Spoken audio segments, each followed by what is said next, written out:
السلام عليكم ورحمة الله وبركاته.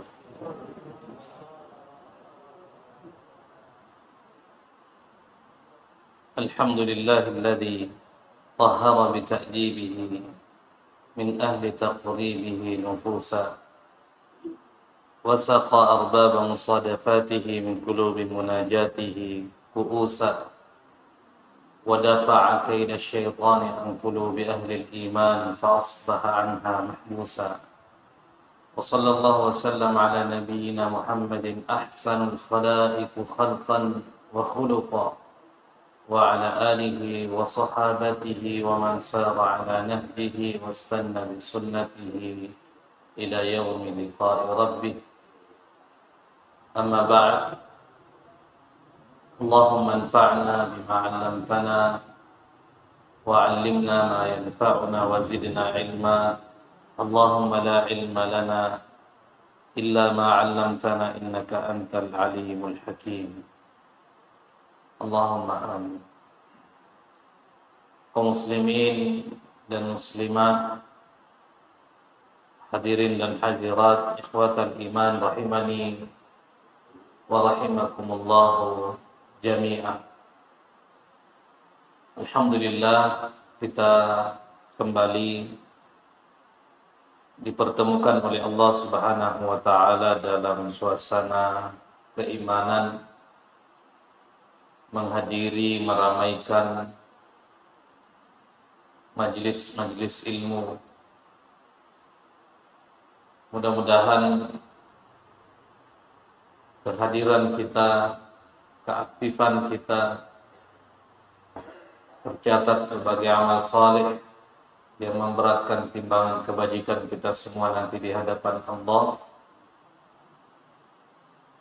dan juga semoga menjadi catatan para malaikat untuk menurunkan kepada kita semua yang hadir ini ketenangan, keberkahan, rahmat, bahkan pengampunan dosa terhadap orang-orang yang menghadiri majelis-majelis ilmu sebagaimana yang dijanjikan dan dijaminkan oleh Nabi sallallahu alaihi wasallam. Ikhwatal iman rahimani wa rahimakumullah. Kita ingin menjabarkan apa yang menjadi poin terakhir yang tadi kita sampaikan dalam khutbah Jumat, bahwa peristiwa yang dialami saudara-saudara kita di Palestina itu menggiring kita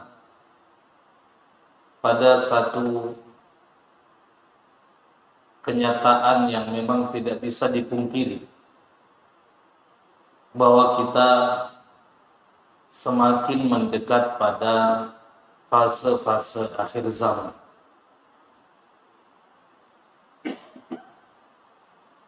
Yang tadi kita sampaikan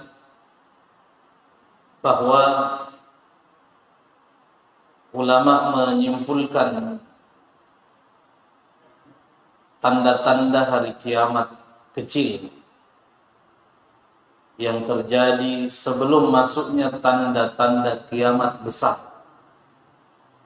Karena yang kita pahami, kiamat itu tidak datang kecuali dengan isyarat-isyarat yang diistilahkan oleh para ulama alamatus sa'ah as-sughra dan alamatus sa'ah al-kubra. Ada tanda-tanda kiamat kecil, ada tanda-tanda kiamat besar. Akhir dari semua rangkaian tanda-tanda kiamat kecil adalah al-malhamatul kubra, peperangan besar, yang diistilahkan juga dengan perang akhir zaman. Setelah kejadian peperangan ini peperangan antara orang Islam dan orang kafir, di mana musuh umat Islam dalam peperangan besar itu disampaikan oleh Nabi dalam sebuah hadis, umat Islam ini akan melawan gabungan kelompok orang-orang kafir yang disampaikan sampai pada 80 rayah, 80 bendera. Artinya peperangan ini melibatkan banyak kelompok. Makanya dikatakan al-malhamah al-kubra. Setelah peperangan itu berakhir dengan kemenangan umat Islam, barulah masuk pada tanda-tanda kiamat besar yang pertama dengan ditandai keluarnya Dajjal. Tetapi kita tidak ingin pada kesempatan ini penjabaran pada tanda-tanda itu. Kita ingin melihat bahwa kesadaran terhadap semakin dekatnya hari kiamat ini mesti disegarkan terus. Kesadaran tentang semakin dekatnya kita pada hari kehancuran ini harus diingatkan terus, dibicarakan terus, dinasihatkan terus satu dengan yang lain. Sebab ketika hari itu sudah tiba, tidak ada lagi nasihat. Tidak ada lagi yang bisa saling mengingatkan satu dengan yang lain. Bahkan disampaikan oleh Allah dalam surah Abasa, فَإِذَا جَاءَتِ الصَّاخَّةُ, ketika sudah tertiup sangkakala. Kata Ibnu Katsir, as-sakhah ini nama lain daripada al-qiyamah. Jadi hari kiamat itu ditandai dengan ditiupnya sangkakala oleh malaikat yang ditugaskan. Ketika sudah tertiup sangkakala ini, yauma yafirrul mar'u min akhihi. Tidak ada lagi orang yang bisa saling mengingatkan, saling menasihat. Saudara akan lari dari saudaranya. Pasangan akan lari dari pasangannya. Seorang ibu akan lari dari anaknya. Seorang bapak akan meninggalkan keturunan-keturunannya. Dan begitu yang terjadi, kekacauan-kekacauan akibat terjadinya hari kiamat yang sebagian orang mengistilahkan ini namanya kiamat astronomis. Kiamat yang melibatkan fisik-fisik dari ciptaan Allah Subhanahu wa taala, mulai dari matahari, bulan, planet-planet yang ada, gunung-gunung yang berterbangan dan sebagainya. Tetapi tentu Nabi SAW mengingatkan sejak lebih dari 14 abad yang lalu. Bahkan ketika Nabi diutus sebagai Nabi, ketika Nabi diutus sebagai Rasul, utusan Allah, itu sudah menjadi tanda-tanda kiamat kecil. Yang kemudian Nabi memberikan isyarat-isyarat dengan banyak hadisnya yang menandakan bahwa sebelum terjadinya kiamat astronomi, itu diawali dengan terjadinya kiamat sosiologis. Apa maksudnya kiamat sosiologis? Kita lihat apa yang diingatkan oleh Nabi SAW. Salah satunya riwayat dari Abu Hurairah radhiyallahu taala anhu. Qala Nabi sallallahu alaihi wasallam, la taqumu as-sa'ah hatta yuqbadu al-'ilm. Tidak akan terjadi hari kiamat sampai ilmu itu diangkat dulu. Dalam riwayat yang lain, Nabi SAW mengatakan, Inna Allah la yakbidul ilm intiza'an yantazi'u. Allah itu tidak akan mengambil ilmu itu langsung diangkat begitu saja. Walakin yakbiduhu biqabdil ulama. Tetapi Allah mengangkat ilmu dengan cara apa? Mewafatkan orang-orang berilmu di antara kalian. Orang-orang berilmu, para ulama mulai diwafatkan satu demi satu. Sehingga yang tersebar adalah kebodohan dan tidak ada lagi orang yang bisa berfatwa atas dasar ilmu. Ini menandakan awal dari kiamat sosiologis. Karena kebodohan merajalela. Tidak ada orang yang bisa dimintai pandangan tentang pengetahuan keagamaan. Wa tukthiruz zalazil. Tidak terjadi kiamat sampai terjadinya banyak gempa-gempa bumi, getaran-getaran bumi. Wa yataqarabuz zaman. Tidak terjadi kiamat sampai antara waktu ini berlalu begitu cepat. Sekarang ini kita sudah di tanggal 1 Desember. Rasanya masih hangat ingatan kita di tanggal 1 Januari 2023, sekarang sudah mau berakhir. Begitu cepat. Begitu cepat waktu berlalu. Dan ini tanda kiamat. Ini tanda-tanda kiamat. Siang dan malam berganti begitu cepat. Rasanya belum cukup aktivitas kita, waktu ini sudah berganti. Hari ini sudah bergulir lagi. Wa tazharul fitan. Dan kata Nabi sallallahu alaihi wasallam, kiamat tidak datang kecuali fitnah ini bersebar. Bertebaran fitnah. Kerusakan-kerusakan moral, kerusakan-kerusakan akhlak, kerusakan-kerusakan tatanan masyarakat, wa yukthirul haraj, terjadinya banyak pembunuhan, wa hatta yukthiru fikumul mal fayufir, bahkan tidak terjadi kiamat sampai harta itu menjadi banyak lalu menenggelamkan kita semua. Ulama menjelaskan, menenggelamkan dimaksudkan di sini adalah terlena kita dengan harta kekayaan itu lalu kita jauh dari Allah Tabaraka wa Ta'ala.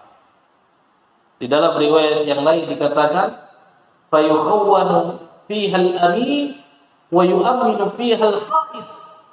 Begitu dahsyatnya kiamat sosiologis ini sampai orang tidak tahu arah kemana dia harus memberikan keteladanan atau meneladani seseorang.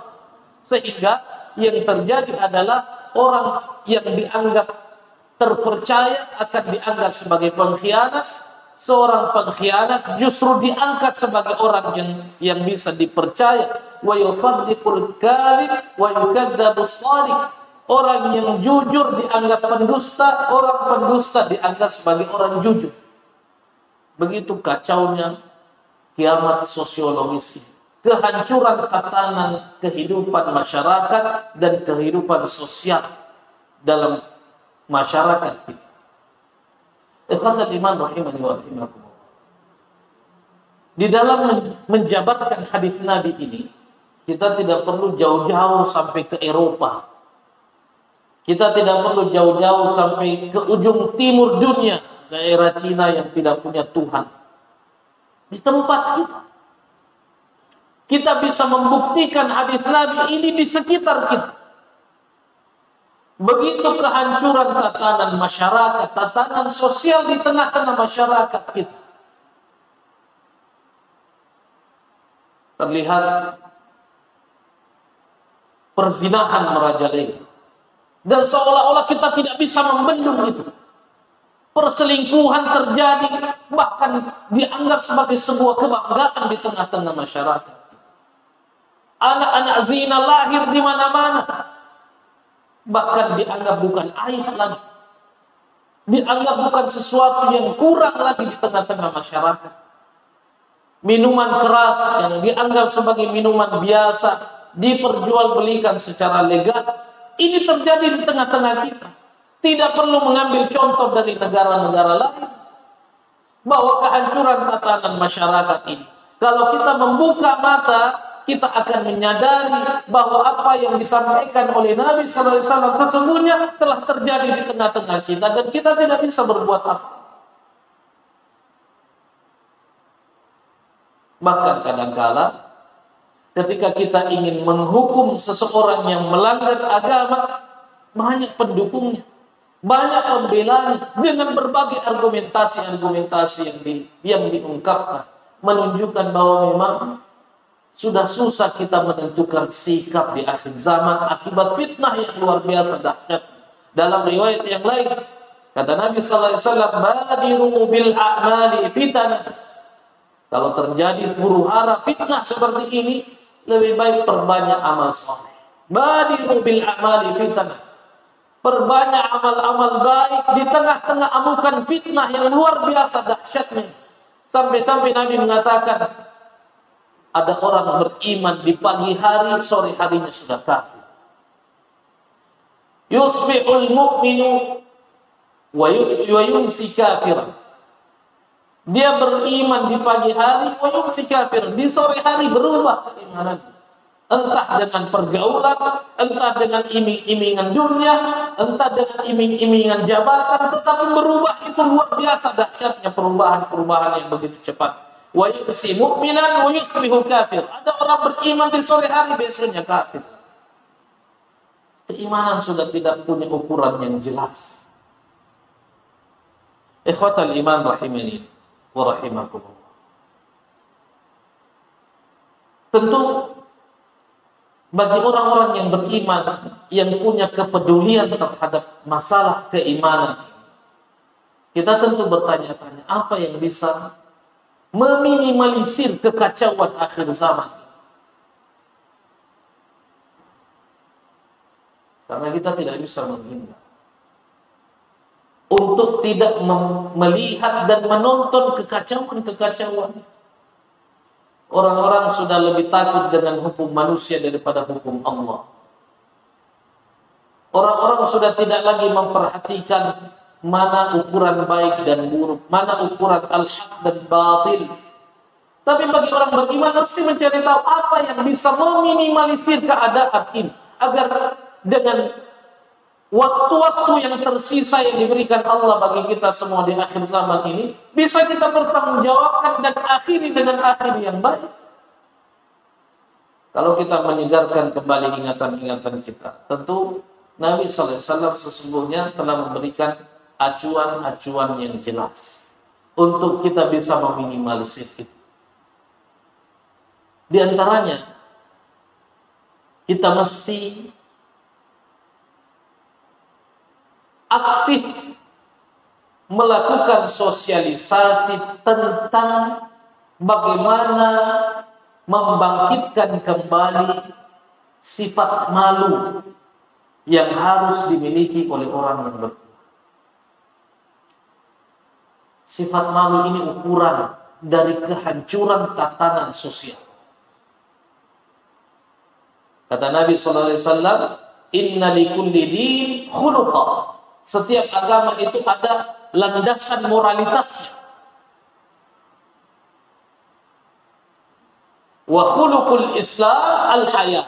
Dan kata Nabi SAW, landasan moralitasnya Islam adalah al-haya, sifat malu, sifat malu.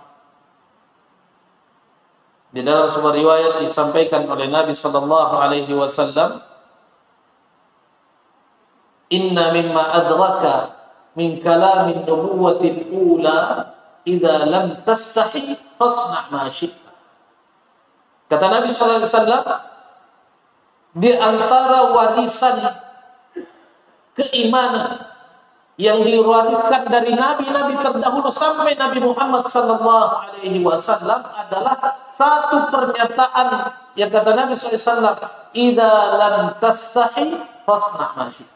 Kalau kamu tidak punya sifat malu, lakukanlah sesuka hati. Para ulama menjelaskan hadis yang mulia ini dengan mengatakan bahwa Nabi sallallahu alaihi wasallam menggunakan bahasa dengan unsur pertanyaan seperti ini, menunjukkan bahwa sifat malu ini adalah ukuran kebaikan dan keburukan. Kata Nabi, kalau kamu tidak punya sifat malu, lakukanlah sesuka hati. Jadi nada bicara Nabi ini seolah-olah Nabi memerintahkan, silakan lakukan sesuka hati. Tetapi kata para ulama, ini adalah isyarat dari Nabi bahwa sifat malu itu sesungguhnya adalah ukuran kebaikan dan keburukan. Orang yang punya sifat malu akan membatasi perbuatannya, akan membatasi tingkah lakunya, membatasi sikap-sikapnya terhadap ukuran dan barometer al-haq dan al-batil yang sudah ditetapkan oleh Allah Subhanahu wa taala.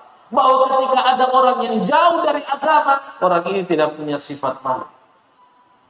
Ketika ada orang yang jauh dari Allah, orang ini tidak punya sifat malu. Dan ketika orang tidak punya sifat malu, maka tidak ada yang ditumbuh dalam kehidupannya kecuali kehancuran.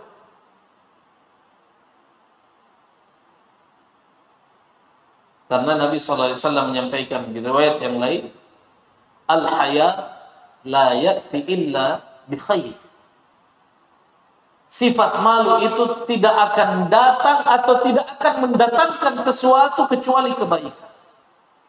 Tidak ada sifat malu dalam diri seseorang kecuali akhirnya adalah kebaikan. Akhirnya adalah kemuliaan. Lihat, orang-orang yang berzina dengan terang-terangan atau sembunyi-sembunyi. Apa yang terlihat dari mereka? Hilangnya sifat malu. Bahkan kita sudah berada di zaman di mana orang yang berzina sembunyi-sembunyi lebih bangga sedikit daripada yang berzina terang-terangan. Meskipun sebenarnya sama-sama berzina. Alhamdulillah Ustaz, saya masih sembunyi-sembunyi. Itu teman saya terang-terang. Subhanallah. Ukuran kita sudah tidak jelas lagi. Padahal ketika kita mengukur dengan ukuran agama, perzinahan memang kadar dosanya yang terang-terangan lebih besar. Tetapi ini adalah perzinahan yang ukuran pastinya bahwa ketika dilakukan, ini tanda hilangnya sifat malu. Hilangnya sifat malu. Alhamdulillah, saya korupsinya ini sesuai dengan aturan konstitusi.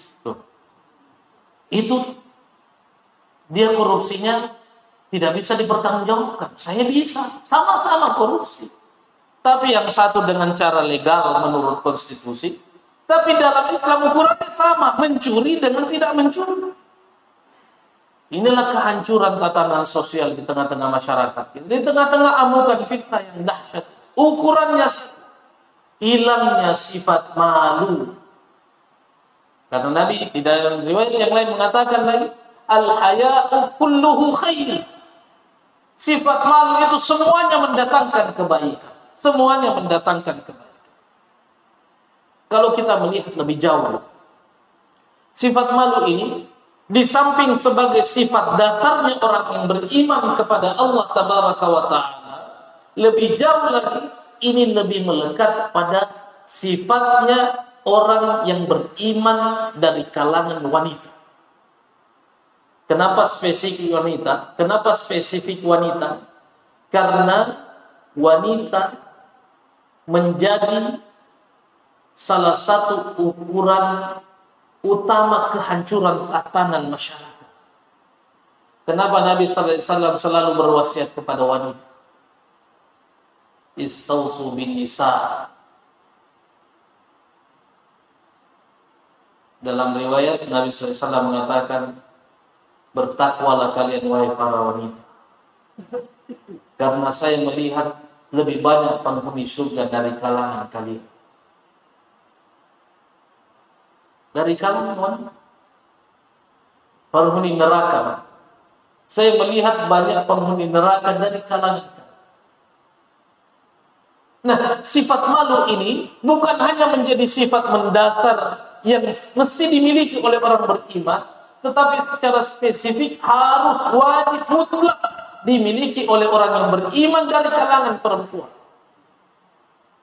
Kalau kita belajar dalam surah Al-Qasas, dalam surah Al-Qasas, Allah Subhanahu wa Ta'ala ketika menceritakan tentang Nabi Musa alaihi salam ketika sesaat sampainya di kota Madyan. Kata Allah Subhanahu wa Ta'ala dalam surah Al-Qasas, "Walamma warada ma'a Madyan wajada 'alaihi ummatan minan nas yasqun wa wajada min dunihim imra'atayn tazudan."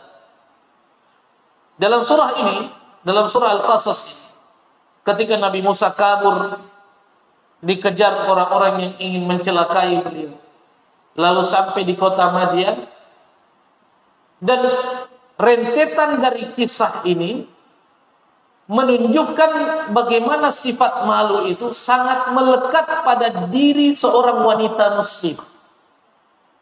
Dan kalau ini menjadi ukuran kita, maka kita sudah mampu memperbaiki sebahagian besar dari tatanan masyarakat kita. Karena kita bisa melihat dengan jelas kehancuran tatanan sosial kita lebih banyak diawali dari perempuan yang rusak. Kata Allah Subhanahu wa taala ketika Nabi Musa sudah masuk di kota Madian, dia melihat ada sekumpulan orang yang sedang mengambil air dalam satu mata air. Ramai-ramai mengambil air. Lalu kata Allah Subhanahu wa taala, "Wa wajada min dunihim imra'ataini tazudan." Nabi Musa melihat ada dua orang perempuan yang dia punya tempat mengambil air, tapi dia tidak ikut dalam keramaian itu. Qala ma khatbukuma? Nabi Musa mengatakan, kenapa kalian berada di sini? Maksudnya kenapa tidak ikut-ikutan mengambil air di keramaian? Qala la nasqi hatta yusdira ar-ri'a wa abuna syaikhun kabir.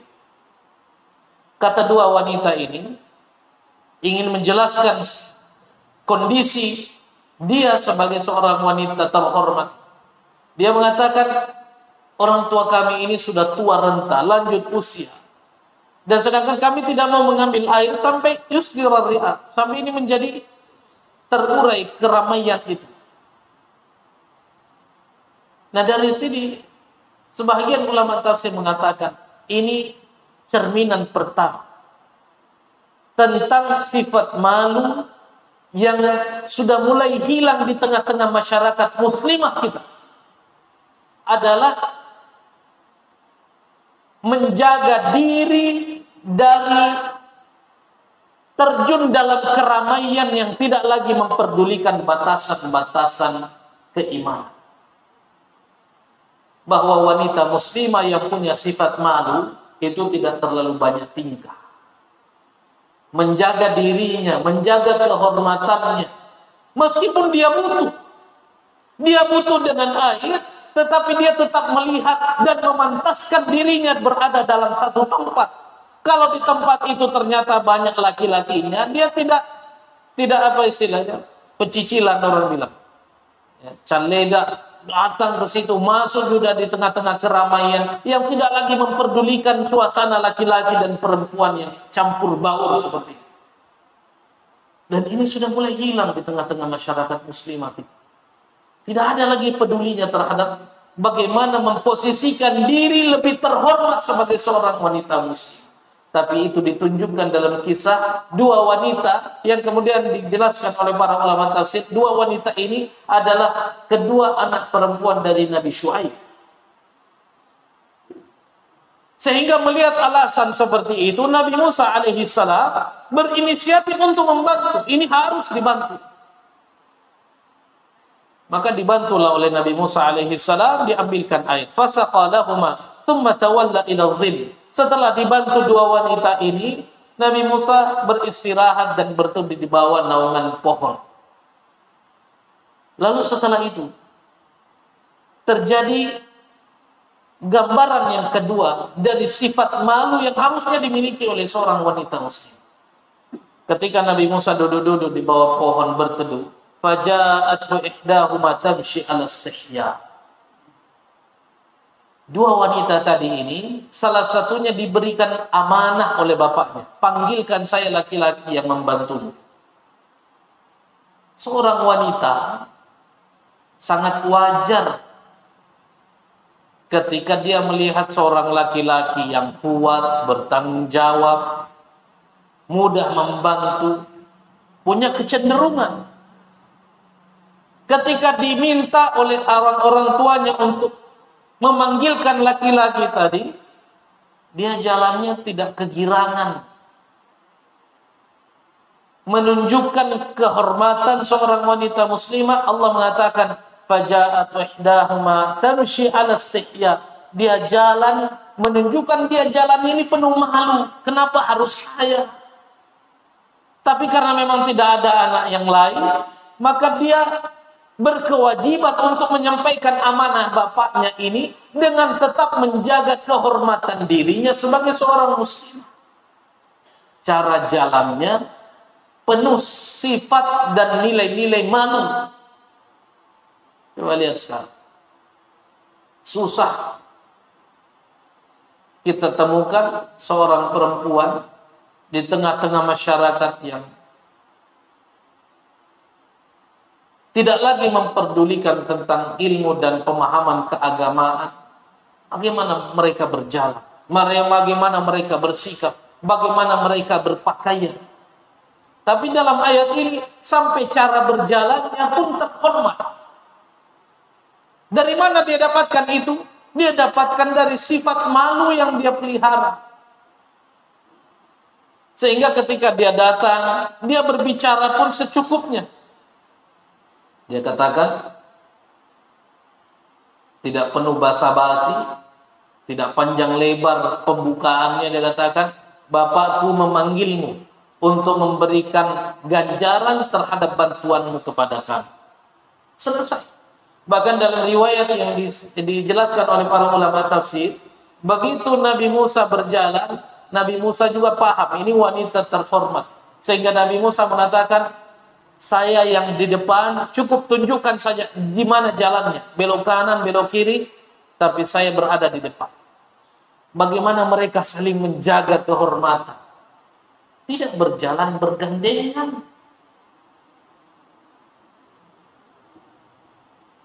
Tidak mampir-mampir sampai nginap-nginap di penginapan. Begitu Nabi Musa menjaga kehormatan dia dan kehormatan seorang wanita muslimah yang dia lihat betul orang ini adalah orang yang menjaga kehormatannya sebagai seorang muslimah. Dalam riwayat dikatakan Nabi Musa minta saya yang berada di depan.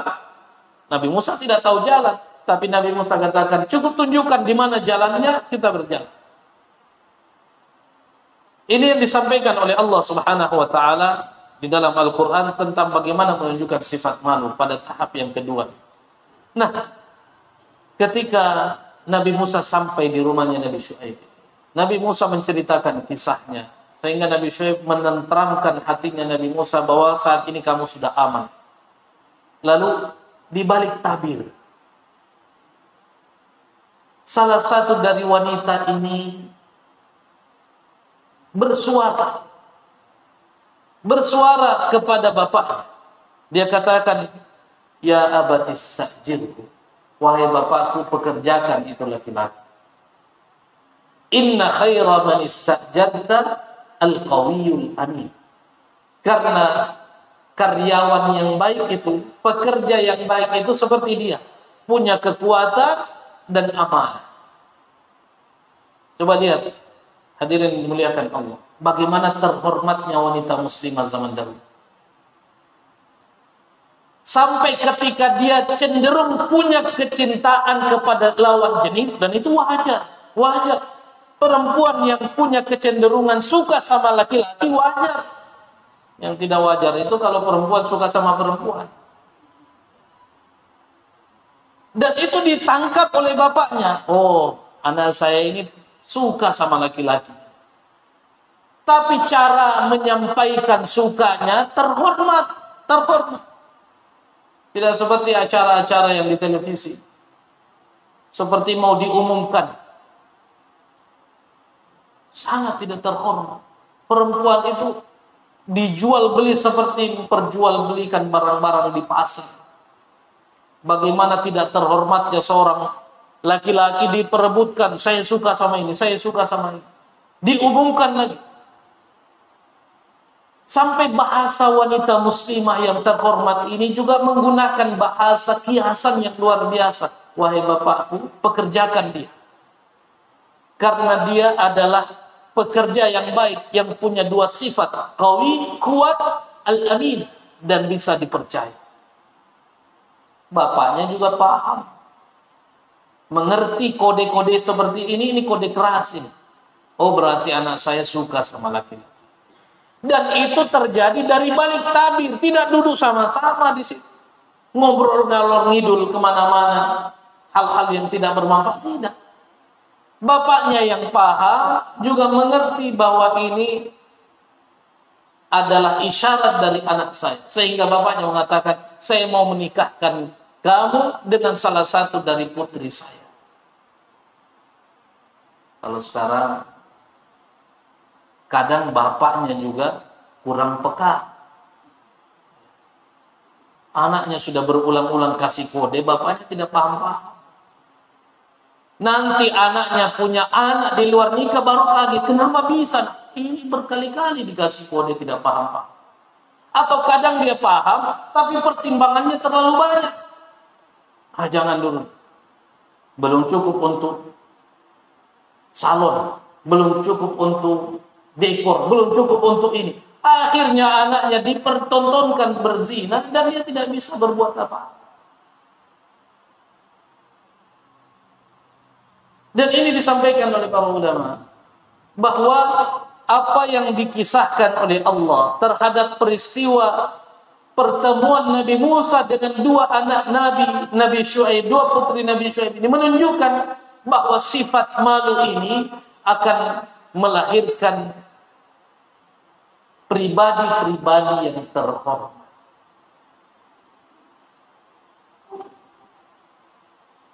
Makanya Nabi SAW mengatakan tadi, kalau kamu tidak punya lagi sifat malu, lakukan sesuka hati.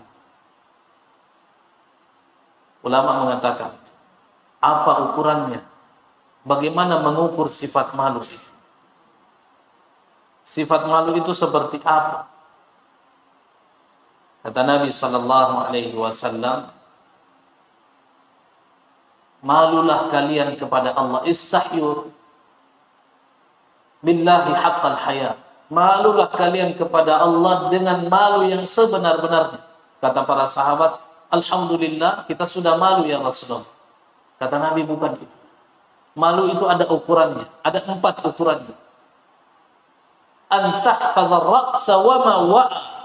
Sifat malu itu ukurannya 1, menjaga kepala dan semua yang ada di dalamnya, menjaga pikiran-pikiran kita agar tidak berpikir yang negatif, agar terkontrol, dan setiap kali ada pikiran-pikiran yang salah, kita munculkan sifat malu kepada Allah Tabaraka wa Ta'ala.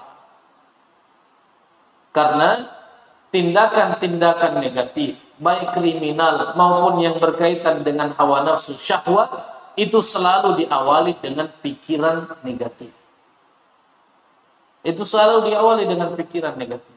Tindakan yang menunjukkan kita tidak punya malu, itu berawal dari pikiran negatif. Maka kata Nabi SAW, malu itu langkah pertamanya adalah jaga kepala dan apa yang ada di dalamnya. Yang kedua apa? Wa antahfadzal batna wa ma hawa. Menjaga perut dan apa yang ada di dalamnya. Ulama menafsirkan, mensyarah hadis ini mengatakan menjaga makan minum. Apa kaitannya makanan minuman dengan kepribadian? Sangat erat kaitan. Makanan dan minuman itu bukan hanya bisa mempengaruhi penyakit fisik, tapi juga bisa mempengaruhi psikis. Coba tanya mikir sama yang asam urat. Pasti jaga dirinya untuk tidak lagi makan kacang-kacangan. Mestinya kita juga berpikir bahwa psikis kita ini juga terpengaruh sesungguhnya dengan apa yang kita konsumsi. Ada salah seorang ustadz yang pernah dimintai pandangan. Ada rumah tangga yang tadinya baik-baik saja, tapi tiba-tiba suaminya suka sama laki-laki. Tiba-tiba suaminya suka sama laki-laki. Dia datang ke ustadz ini, dia katakan, Ustadz, saya punya musibah besar. Suami saya suka laki-laki. Masya Allah. Bagaimana ceritanya? Padahal sudah punya keturunan. Dia coba identifikasi, bagaimana lingkungannya, baik saja. Bagaimana kebiasaannya, normal. Bagaimana ibadahnya. Akhirnya ustadz ini mengatakan, coba lihat, apa pernah suamimu makan makanan yang halal? Dia katakan, pernah 1 kali. Makan apa? Makan babi. Oh, ustadz ini mengatakan, ini dampak. Kalau kita lihat di binatang, tidak ada binatang yang kawin kecuali antara jantan dengan betina, kecuali babi. Hanya babi itu yang suka sesama jenis. Terkadang induknya dia dia kawinnya sama induknya, dia kawinnya sama saudaranya, dia kawin sama sejenisnya. Dan itu bisa berefek pada kepribadian orang-orang yang makan. Ini bahayanya makan. Maka kata Nabi SAW, untuk menjaga sifat malu, perbaiki konsumsi sesuatu. Karena memang umat Islam itu wajib menjaga diri dari hal-hal yang diharam. Nah, baik. Ada dua lagi, kita jelaskan singkat. Kemudian kata Nabi SAW, wal tadhkuril mauta wal bila. Orang yang mau menjaga sifat malu, hendaklah banyak-banyak mengingat kematian. Yang tidak punya sifat malu, mempertontonkan auratnya, ajak sesekali ke kuburan. Lihat nak, nanti kamu jadi begini juga. Pakaian yang kamu gunakan membuka aurat pada akhirnya akan diganti dengan kain kafan. Banyak-banyak ingat mati. Lalu kata Nabi yang terakhir, untuk menjaga sifat malu, yakinkan diri bahwa kita semua akan kembali kepada Allah. Dan sifat malu akan membantu kita untuk mempertanggungjawabkan semua yang pernah kita lakukan di dunia. Mudah-mudahan Allah Subhanahu wa taala merahmati dan memuliakan kita semua dan menjadikan nasihat ini sebagai nasihat untuk kami pribadi dan juga para jamaah sekalian agar senantiasa memperbaiki diri dan bertahan di masa-masa fitnah, di saat kita sulit untuk berpegang teguh terhadap agama, sebagaimana yang digambarkan Nabi seperti orang yang menggenggam bara. Susah untuk menggenggam, tapi memang wajib untuk kita pertahankan. Ja'alani Allah wa iyyakum minal hamidin wal faizin wa adkhalani wa iyyakum bil jannah wan na'imil muqim. Aqulu ma tasma'un walhamdulillahi rabbil alamin. Hadanallahu wa iyyakum ajma'in. Assalamualaikum warahmatullahi wabarakatuh.